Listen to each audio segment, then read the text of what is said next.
नमस्कार मित्रांनो, मी दीपक वळवी. मित्रांनो, आजच्या या व्हिडिओमध्ये आपण पाहणार आहोत शालेय परिवहन समिती. महाराष्ट्र शासनाने शालेय विद्यार्थ्यांना सुरक्षित प्रवास करण्यासाठी प्रत्येक शाळेत परिवहन समितीची स्थापना करण्यासाठी सूचना देण्यात आलेल्या आहेतच. या परिवहन समितीचा अहवाल लेखन किंवा इतिवृत्त लेखन कशा पद्धतीने आपल्या दप्तरी ठेवावे व लेखन कसे करावे व यात विषय कोणते घ्यावे हे सर्व आपण या व्हिडिओद्वारे समजून घेणार आहोत. मित्रांनो, तुम्ही जर या चॅनलला नवीन असाल तर लाईक करा, शेअर करा आणि सबस्क्राईब करायला विसरू नका. असेच माहितीवरील व्हिडिओ आपल्याला या चॅनलला पाहावयास मिळतील. चला तर पाहूया परिवहन समिती अहवाल लेखन व इतिवृत्त लेखन कसे करावे. या ठिकाणी आपण स्क्रीनवर बघू शकत आहात. या ठिकाणी परिवहन समिती अहवाल लेखन व इतिवृत्त लेखन माहे सप्टेंबरमध्ये मी या समितीची सभा घेतलेली आहे, म्हणून माहे सप्टेंबर हे या ठिकाणी टाकलेलं आहे. आपण ज्याही महिन्यात ही सभा घेणार आहोत तो महिना या ठिकाणी लिहून घ्यायचा आहे. सभा क्रमांक देखील या ठिकाणी आपल्याला टाकून घ्यायचा आहे. त्यानंतर या ठिकाणी आपल्या शाळेचं नाव, केंद्राचं नाव, तालुका आणि जिल्हा हे आपल्याला या ठिकाणी टाकून घ्यायचं आहे. या ठिकाणी आपण प्रत्यक्षात इतिवृत्त लेखन करत असताना आपण तारीख, विषय, ठराव क्रमांक आणि ठराव तपशील आणि शेरा हे मुद्दे आपण विचारात घेत असतो. या ठिकाणी मित्रांनो, मी तारीख ही 00 घेतलेली आहे. आपण ज्या तारखेला ही सभा घेणार आहोत ती तारीख या ठिकाणी टाकून घ्यायची आहे. या ठिकाणी ठराव आणि जो ठरावाचा तपशील आहे या ठिकाणी आपल्याला या पद्धतीची प्रस्तावना करून घ्यायची आहे. दिनांक .9/2024 रोजी जिल्हा परिषद शाळा टिंबटिंब यांच्या अध्यक्षतेखाली परिवहन समितीची सभा घेण्यात आली. सदर सभेसाठी श्री टिंबटिंब शाळेचे मुख्याध्यापक उपस्थित होते. या पद्धतीने आपल्याला या अहवाल लेखनाचा प्रस्तावना आपल्याला करून घ्यायची आहे. त्यानंतर पहिला विषय या ठिकाणी मी घेतलेला आहे, मागील सभेचे इतिवृत्त वाचून कायम करण्यात आले. या ठिकाणी पहिला विषय आहे. या ठिकाणी मागील सभेचे इतिवृत्त वाचून कायम करण्यात आले. या ठिकाणी विद्यार्थ्यांना शाळेत जाण्यासाठी सुनियोजित सुरक्षित वाहतूक व्यवस्था करण्याबाबत या समितीमध्ये या विषयावर चर्चा करण्यात आली. या ठिकाणी तपशील या पद्धतीने लिहिण्याचा प्रयत्न केलेला आहे मी. विद्यार्थ्यांना शाळेत जाण्यासाठी सुनियोजित सुरक्षित वाहतूक व्यवस्थेची आवश्यकता खूप महत्त्वाची आहे. यासाठी काही उपाययोजना या सभेमध्ये ठरवण्यात आल्या.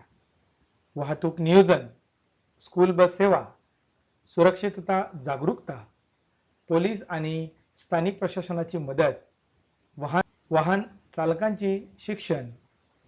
यामध्ये शाळेतील वाहन चालकांना योग्य शिष्टाचार आणि सुरक्षिततेच्या नियमांची माहिती देणे हे खूप गरजेचं आहे.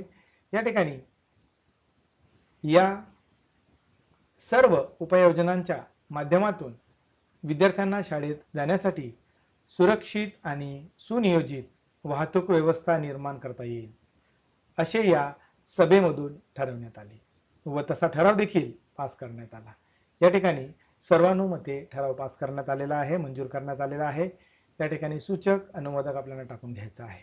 पुढील तिसरा विषय या ठिकाणी मी घेतलेला आहे, चालकांना वाहन चालवताना नियमावली ठरविणे. या सभेमध्ये काही नियमावली ठरवण्यात आलेली आहे. सर्वानुमते ठराव पास करून घेतलेला आहे. शालेय वाहन चालवताना लक्षात ठेवण्यासारखी नियमावली खालीलप्रमाणे ठरवण्यात आली की वाहनांची तपासणी, प्रत्येक वेळी वाहन चालवण्यापूर्वी वाहनाची तपासणी करा, म्हणजेच ब्रेक, टायर्स, लाईट्स इत्यादी चेक करणे हे गरजेचे आहे. त्यानंतर लायसन्स, सीट बेल्ट, गतिमर्यादा, रस्त्यांचे चिन्ह, सर्व ट्रॅफिक सिग्नल्स आणि रस्त्यावरील चिन्हांचे पालन करा. पादचारी रस्ता, मोबाईल फोन म्हणजेच वाहन चालवताना मोबाईल फोनचा वापर टाळणे आपत्ती व्यवस्थापन म्हणजेच आपत्तीकालीन परिस्थितीत काय करावे याबद्दलचे ज्ञान असावे। या नियमांचे पालन करून शालेय वाहतूक अधिक सुरक्षित आणि व्यवस्थित ठेवता येईल अशा पद्धतीने या सभेत चालकांना वाहन चालवताना नियमावली ठरवण्यात आली व यावर सखोल अशी चर्चा करण्यात आली। या ठिकाणी सर्वानुमते ठराव मंजूर करण्यात आला। हा तिसरा विषय या ठिकाणी घेण्यात आलेला होता। पुढचा विषय हा 4 नंबरचा विषय आहे, गाडीत प्रथमोपचार पेटी असण्याबाबत।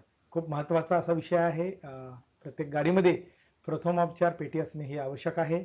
या ठिकाणी तपशील या पद्धतीने लिहिण्याचा प्रयत्न केला आहे। गाडीत प्रथमोपचार पेटी असणे अत्यंत महत्त्वाचे आहे, विशेषतः शालेय वाहने चालवताना।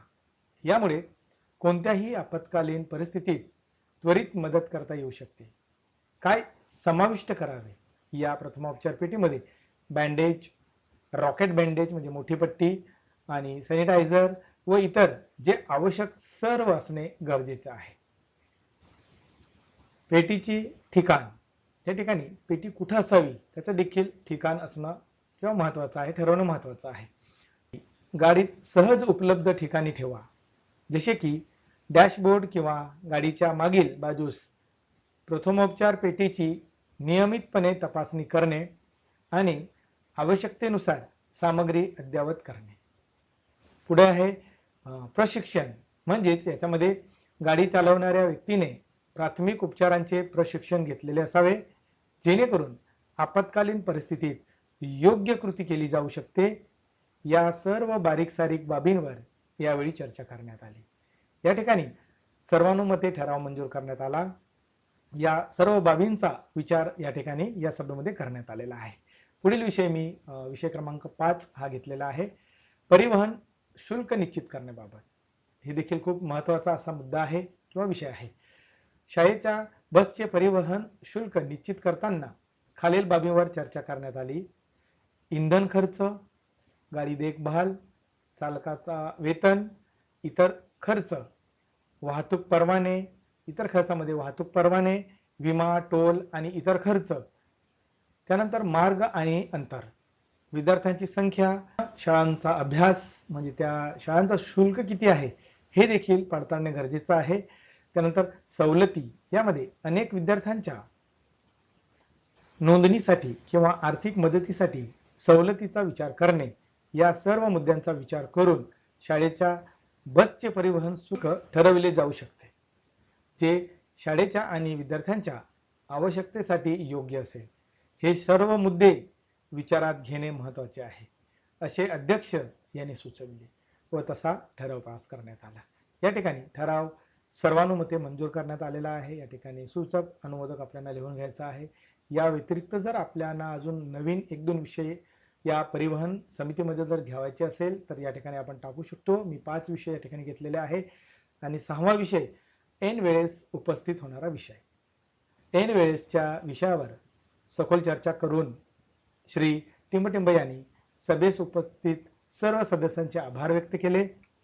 अशा पद्धतीने खेळीमेळीच्या वातावरणात अध्यक्ष यांच्या सहमतीने सभा संपन्न झाली असे घोषित करण्यात आले आणि सर्वानुमते ठराव हा मंजूर करण्यात आला। या पद्धतीने आपण अहवाल लेखन किंवा इतिवृत्त लेखन आपण करू शकतो। मित्रांनो, व्हिडिओ आवडला असेल लाईक करा, शेअर करा आणि सबस्क्राईब करायला विसरू नका।